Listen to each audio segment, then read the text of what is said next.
तो application process इसका PGCET का आएगा अराउंड वीक में, 3rd वीक में, और उसके बाद ऑनलाइन रजिस्ट्रेशन होगा। हॉल टिकट जनरली जून 4th वीक में एंड में आता है, और एग्ज़ाम्स टिपिकली 1 जुलाई से, जुलाई मंथ में कभी होता है 1 जुलाई से लेके 2 जुलाई में। उसके बाद रिलीज़ होते हैं आंसर सीट्स, और उसके बाद रिजल्ट डिक्लेयर होता है 3rd वीक ऑफ अगस्त। उसके बाद काउंसलिंग सितंबर से अक्टूबर के बीच में होती है। Now, if you see the exam pattern, right?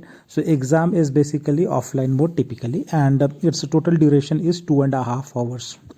And इसका medium of examination is English, and typically you get a MCQs question, right? तो total 100 marks का होता है, चाहे आप MBA करना चाहते हो, चाहे MCA, चाहे ME MTech, 100 marks का।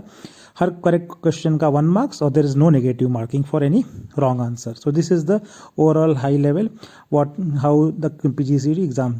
इसकी एप्लीकेशन फ़ीस जो है, इसमें 2 कैटेगरी है। एक है 650 rupees for general category and 500 rupees for the reserve categories, right.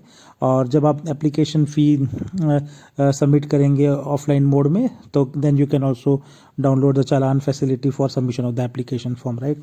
तो वो स्टैंडर्ड प्रोसेस है, अभी चालू नहीं हुआ है। जब वो चालू होगा तो मैं आपको पूरा डिटेल वीडियो बनाऊंगा for each step, so that you will understand it clearly. Now coming to exam, right? So number of questions.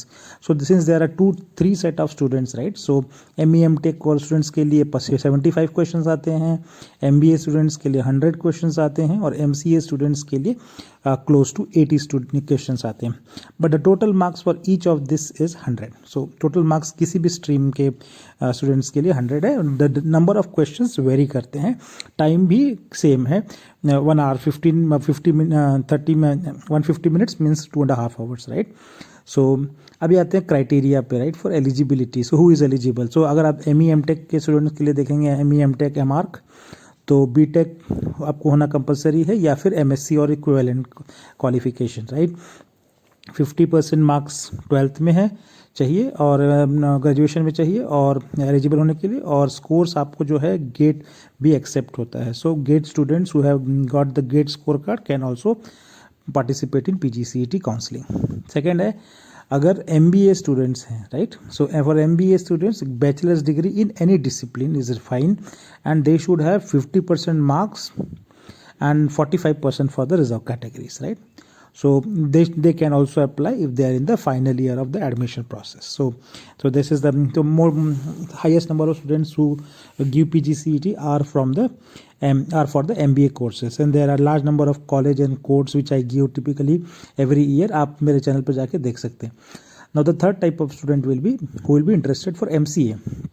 So same qualification जो MBA में चाहिए, यहाँ पे MCA के लिए भी वही चाहिए, और and students can actually opt for both of them, right, MBA and MCA। तो सेम स्टूडेंट अपनी जो काउंसलिंग के समय पे MBA MCA दोनों कोर्सेज को कंसिडर कर सकता है, और सिलेक्शन होने के बाद, कॉलेज अलॉट होने के बाद, they can decide which one they want to do. But there is a difference in pattern exam, I will cover that, right. So as I said, total 150 minutes. ये typically मैं I am talking about the MBA because this is the highest number. MCA के लिए और MTech के लिए मैं similar video बनाऊंगा। सो for MBA students 100 questions आता है, और 150 मिनट्स का होता है, and this all multiple choice. Correct answer के लिए 1 मार्क्स, और रॉन्ग आंसर के लिए दिस नो नेगेटिव मार्किंग। तो ये एक स्टैंडर्ड पैटर्न है जो MBA के होता है। अब MBA में देर आर 4 सेक्शंस, राइट। तो आप देखोगे there are 4 sections. First is related with English language, जहाँ आपकी काफ़ी सारी इंग्लिश प्रोफिशिएंसी और लैंग्वेज वोकैबुलरी चेक करते हैं। The second is about general knowledge, उसमें different type of general knowledge cover करते हैं। Then there is a test for reasoning and general intelligence, तो ये है एनालिटिकल से रीजनिंग हो जाता है। और लास्ट वाला है quantitative analysis, which is more about और talking about the maths part of it, right. So ये 4 सेक्शंस होते हैं, और each section will be 25 questions, 25 marks.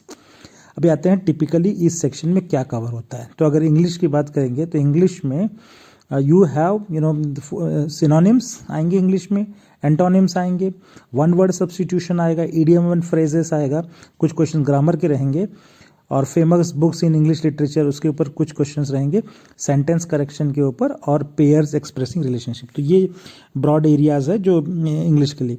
GK तो जनरल है, जीके में ऑल दीज एरियाज में इंडियन बिजनेस का क्वेश्चन आ सकता है, economics, politics, sports, humanities, current affairs, everything is covered.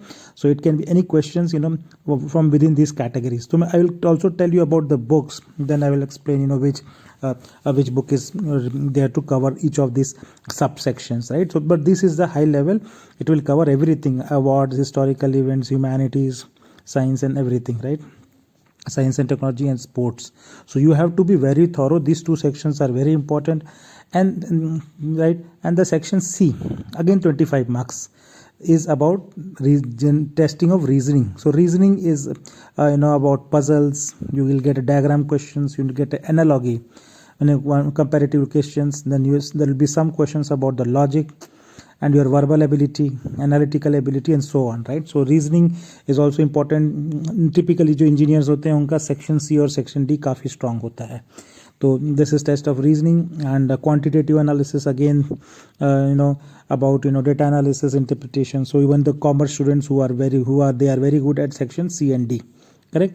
So this is a broad about the different sections. So if you see quantitative analysis mein, there is a mathematics which is in the form of arithmetic, and there is also a statistics, right? So there is so quantitative analysis has both maths and statistics. So if you have taken this type of subjects in your 8th to 10th, right, 12th, 11th, 12th, then it is very helpful. But there are books and there's good preparation. So I'll come to now each of the sections के preparation करेंगे कैसे और क्या tips है, right? तो first of all जब exam आएगा तो उसका कंप्लीट ये तो हाई लेवल पैटर्न है, right? But complete detail syllabus word to word भी रिलीज होगा, और दैट उसके बेसिस पे you can actually have a proper time schedule how you have to do. और क्योंकि इसमें जीके और जनरल अवेयरनेस है तो you should start reading newspaper from today, and you have to practice lot of previous year paper. So मैं आता हूँ. So typically कुछ questions आते हैं कि how much time it will take. So typically for PG seat preparation के लिए minimum 3 to 6 months चाहिए. So this is the right time. अगर आपने अभी तक चालू नहीं किया preparation, this is the right time to start for this PS preparation. And so if you get a good score, then only you are going to get a good college, right?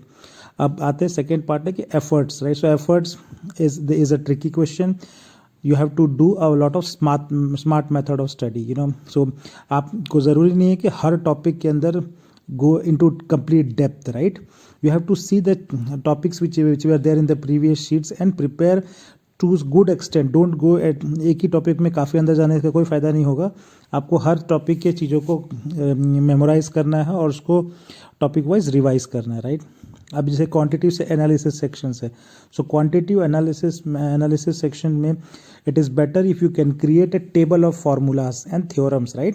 क्योंकि जो भी maths में और quantitative side में जो भी फार्मूले लगते हैं उसका टेबल बना के उसको मेंटली उसके कैलकुलेशन आपको करने हैं काफ़ी सारे टेस्ट के फॉर्म में, और भी so that you can take a less time, right? क्योंकि शॉर्ट फार्मूलेज बेटर रहेंगे और उसको रिमेंबर करना आसान है और उसके क्वेश्चंस फास्टली बना सकते हैं कैलकुलेशन में. तो that is the trick, right? और as I said the best trick will be you have to do a lot of question papers from the past years. तो मैं भी अपने चैनल पे I put lot of 10 years question paper when I actually start putting more videos about preparation part of it. But the key thing is that you have to go to large number of old test papers and do practice those in your home in a very significant way, right? So that in a significant time, right, which is within those 1 and 2.5 hours, right? So अब books आते हैं तो for the verbal reasoning part, reasoning and mathematics you have actually RS Agarwal is the best. So RS Agarwal की verbal non verbal reasoning भी आती है और RS Agarwal की मैथ्स भी आती है. This is the best book you should have. Extra आपको अगर चाहिए तो लॉजिकल रीजनिंग के लिए अरिहंत ले सकते हैं, नॉन वर्बल के लिए RS अग्रवाल. सो पहले दोनों बुक से आपका रीजनिंग तैयार हो जाएगा. जो नेक्स्ट 2 बुक्स है मैथमेटिकल फॉर MBA और वैदिक मैथमेटिक्स और मैथमेटिक्स पेपर, इस 3 बुक्स के थ्रू आपका मैथ्स तैयार हो जाएगा. और लास्ट बुक है अरिहंत पब्लिकेशंस की general knowledge book, that will be good for your general studies, right? जो कि GK पोर्शन है इस बुक में. So first 2 books are for quantitative for verbal reasoning for reasoning section, next 3 books for math section, and last one is for the GK section, right? So these are the important books. At least you can have 3-4 out of them, if not all. And this is about the another section which is important is the English section, the 4th section. So English काफ़ी सारे बच्चे होंगे जो Canada medium या Hindi medium के होंगे, तो that way your English may not be that good and you want to practice more. So this are the lot of books. So word power made easy by Norman Lewis and similarly 30 days. इन दोनों बुक में से out of the first 2 books you can choose, and then general objective in Bakshi. So only 2 or 1 or 2 or 3 books out of that is fine, right? So that is what I have to cover now. So the purpose था कि आपको मैं पूरा details दे सकूं, and when I will keep on adding new videos on how to actually going into actual preparation, test papers or tips on every question level, which I am going to give now in further videos. So please subscribe to my channel, and if you are a PGCET student, and please do like and share this video, and I'll get